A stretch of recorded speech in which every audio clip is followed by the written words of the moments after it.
Decisions follow state, while clarity depends on the nervous system.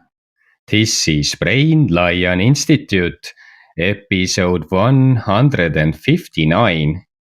Decisions are not only cognitive, they depend on state. If the system is under stress, decisions narrow, focus becomes limited, options reduce, responses become faster, more reactive.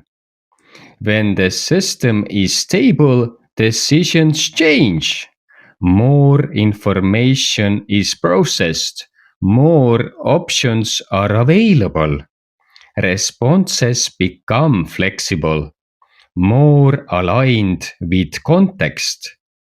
Clarity is not forced, it emerges from regulation.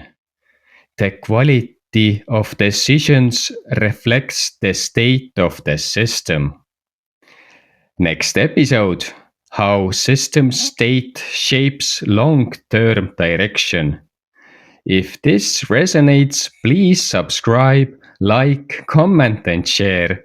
It helps the channel grow. This work is created independently. If it supports you, support link is available on the channel page. Thank you.